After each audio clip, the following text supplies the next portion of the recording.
So hello मेरे electrons, आज है day 2 for concept number 2 and that is moving coil galvanometer. और हम इस वीडियो में डिस्कस करेंगे गैल्वेमीटर से रिलेटेड कुछ जो कॉन्सेप्ट्स है, की पॉइंट्स हैं और इजीली इस पूरे के पूरे टॉपिक को हम क्या करेंगे, समझेंगे। सबसे पहले मैं आपको बता दूं गैल्वेमीटर होता क्या है। So galvanometer is a device which measures the presence of electric current. हम एमीटर से भी मेजर कर सकते हैं, बट अगर स्मॉल अमाउंट में करंट हो, लाइक बहुत छोटे अमाउंट में करंट हो, सो उसके लिए हमें क्या करना पड़ेगा, गैल्वेमीटर। और गैल्वेमीटर जो होता है बहुत ही सेंसिटिव डिवाइस होता है, मतलब थोड़ा बहुत भी अगर डिफ्लेक्शन हुआ तो समझ जाना है कि वहां पे करंट बिल्कुल भी प्रेजेंट है। सो सबसे पहले अगर देखें तो ये हमारा क्या हो गया, सर्कुलर मैग्नेट्स हो गया, सर्कुलर मैग्नेट्स। ये इसका हुआ नॉर्थ पोल, ये इसका हुआ साउथ पोल। अब हमें पता है कि हमारा जो गैल्वेमीटर होता है उसमें रीडिंग्स कुछ इस तरीके से होंगी। ये 0 हुआ, ये 1, ये 2, ये 3, 1 2 3। अब यहाँ सेंटर से इसका पॉइंटर है जो हमें बताएगा कि रीडिंग कैसे हो रही है। अब इसी की बेस पे अगर मैं करूँ तो यहाँ पे जो मैग्नेटिक फील्ड प्रोड्यूस होगा वो रेडियल होगा। क्यों? क्योंकि हमने जो मैग्नेट यूज किया है वो क्या है, सर्कुलर है। अगर मैं सर्कुलर मैग्नेट की बात करता हूं तो ये यूनिफॉर्म मैग्नेटिक फील्ड का डायरेक्शन हुआ नॉर्थ टू साउथ। अब यही जो इसका magnetic field towards the radius of centre पे जाएगा, यहाँ पे इस तरीके से क्या करेगा, जाने की कोशिश करेगा। इसीलिए रेडियल मैग्नेटिक फील्ड यूज किया होगा, क्योंकि हमने सर्कुलर मैग्नेट यूज किया हुआ है। अब बेटा इसके बाद अगर हम टर्म्स देखें तो हमने क्या किया हुआ, एक सिलेंड्रिकल कोर लिया जो किसका बना हुआ है, आयरन का बना हुआ, सॉफ्ट आयरन का बना हुआ। अब इसी के ऊपर मैंने क्या किए, कुछ टर्न्स लगा दिए, ठीक है, टर्न्स बना दिए उस कोर के ऊपर, ठीक है। अब इस कोर को मैंने एक स्प्रिंग के साथ कनेक्ट किया हुआ, ठीक है, स्प्रिंग के साथ क्या किया हुआ है, कनेक्ट किया हुआ, जिसके टर्मिनल्स में यहाँ पे बाहर निकाल दे रहा हूँ। अब हमें पता है कि जब कभी भी हम करंट कैरिंग कॉइल, मतलब जिस कॉइल में करंट है उसको अगर मैं यूनिफॉर्म मैग्नेटिक फील्ड में रखूंगा तो वो किसी तरीके का टॉर्क का अनुभव करेगा बेटा। जब वो टॉर्क का अनुभव करेगा तो उसको हम क्या बोल सकते हैं, torque due to uniform magnetic field. So क्या हो जाएगा, tau equals to M cross B. ये हो जाएगा अपने पास tau equals to M B sine theta. That means torque equals to हो जाएगा N I A B sine theta. ये अपने पास एक फॉर्मूला मिल गया बेटा, क्योंकि जो एम है अपना मैग्नेटिक मोमेंट, जिसका फॉर्मूला होता है एन आई ए, और बी तो हमें पता ही है वो हमारा होता है मैग्नेटिक फील्ड। अब जब इसके पॉइंटर को स्प्रिंग के साथ करने के लिए सिलेंड्रिकल कोर रख दो, उसके टर्मिनल्स को हमने चेंज कर दिया। ये हो गया टर्मिनल नंबर 1, ये हो गया टर्मिनल नंबर 2। जैसे ही क्या करेंगे हम उसको सर्किट में अटैच करेंगे तो इसका मूवमेंट क्या होगा, कुछ इस तरीके से स्टार्ट हो जाएगा बेटा। अब अगर मूवमेंट की मैं बात कर रहा हूँ, लाइक इस तरीके से अगर मैं देखूँ तो यहाँ से इसका मूवमेंट मैं देख रहा हूँ, ये इस पॉइंट पे, तो ये क्या करेगा, तुरंत मूवमेंट करना स्टार्ट करेगा इस तरीके से। जब वो मूव करेगा, अगर राइट साइड में उसको करंट दिख रहा है तो इस तरीके से रीडिंग बताएगा, लाइक 2 एम्पियर। लेफ्ट साइड में अगर बता रहा तो यहाँ पे क्या होगा, 1 एम्पियर। मतलब 3 अलग अलग कंडीशंस मुझे मिलेंगे। जब 3 अलग अलग कंडीशंस मिलेंगे तो वही मुझे क्या बताएगा, हमारा डिफ्लेक्शन बताएगा कि सर्किट में करंट आ चुका है। तो सपोज यहाँ पे है, तब इसको स्प्रिंग के साथ कनेक्ट किया तो टॉर्क डेवलप होगा। सो क्या होगा, मूवमेंट के लिए N I A B sine theta. लेकिन जो हमने सिलेंड्रिकल कोर यूज किया हुआ है उसमें जो मैग्नेटिक फील्ड का डायरेक्शन है कुछ इस तरीके से, और एरिया वेक्टर का डायरेक्शन कुछ इस तरीके से। तो इनके बीच का जो एंगल है हमने क्या माना है, 90 डिग्री। सपोज ये मैग्नेटिक फील्ड का डायरेक्शन है और ये एरिया वेक्टर का डायरेक्शन है, दैट मीन्स इनके बीच का एंगल कितना हो रहा है बेटा, 90 डिग्री। सो मैं इस केस में इसको क्या मान के चलूंगा कि थीटा यहाँ पे क्या हो रहा है, 90 डिग्री है। दैट मीन्स हमारा जो इक्वेशन है it will be like tau equals to N I A B. ये मिल गया। अब इसी तरीके से बेटा जब हमारा टॉर्क रोटेट कर चुका है तो सपोज अगर पहला कंडीशन यहाँ पे, ठीक है, अब इस पहले कंडीशन इसको वापस यहाँ पे आना है, वापस जब हम इसको यहाँ से यहाँ लेके आएंगे तो उसके लिए एक एक्स्ट्रा टॉर्क लगाना पड़ेगा, और वो एक्स्ट्रा टॉर्क कौन लगाएगा? हमारा स्प्रिंग लगाएगा। जो हमारा स्प्रिंग एक्स्ट्रा टॉर्क लगाएगा उसी को हम बोलते हैं रिस्टोरिंग टॉर्क, और ये कुछ एंगल पर ही इसको क्या करेगा? लेके आएगा। तो यहाँ पे लिखना है हमें रिस्टोरिंग टॉर्क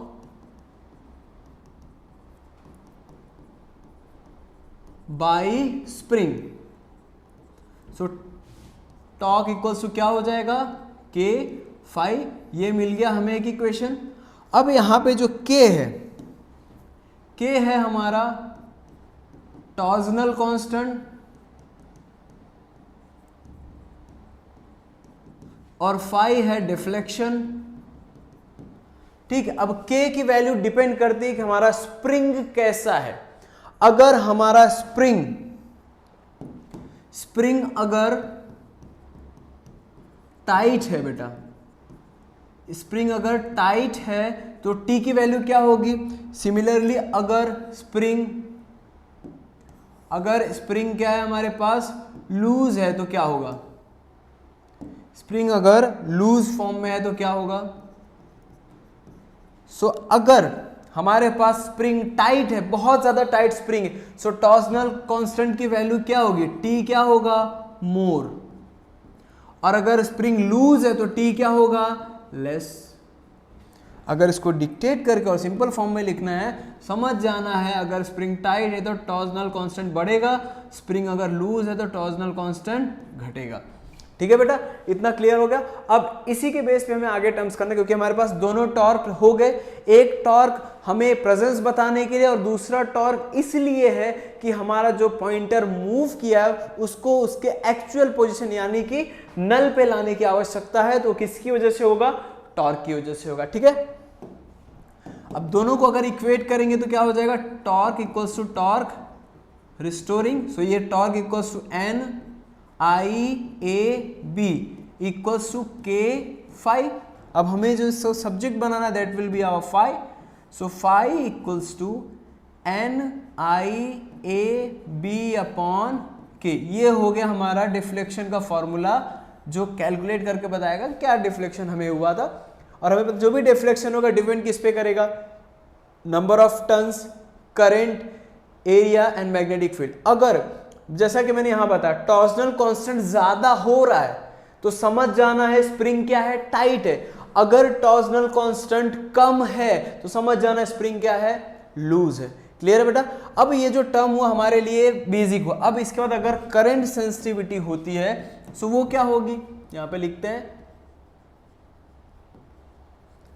करंट सेंसिटिविटी। अब करंट सेंसिटिविटी जो हमारे गैल्वेनोमीटर में वो क्या होगी बताता हूं मैं आपको। सपोज हमने जो गैल्वेनोमीटर लिया हुआ है उसमें है phi equals to N I A B upon K, that means phi by I equals to N A B upon K. मतलब हमारा जो करंट सेंसिटिविटी है इस फॉर्मूले से फाइंड किया जा सकता है, कोई भी अगर न्यूमेरिकल आता है तो।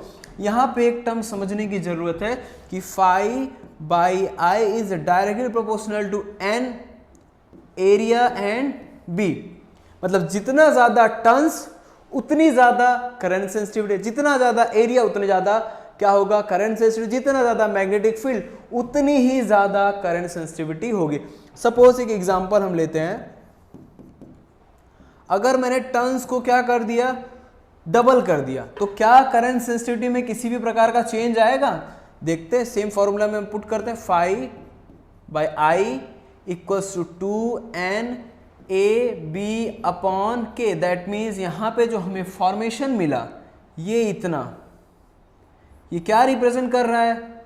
Phi by I, that means phi by I equals to twice of phi by I. मतलब अगर मैं टर्न्स बढ़ा रहा हूं तो मेरा करंट सेंसिटिविटी भी क्या होगा? डबल होगा, क्योंकि मैंने टर्न्स यहां पे डबल लिए थे। अब नेक्स्ट टर्म है हमारे पास वोल्टेज सेंसिटिविटी।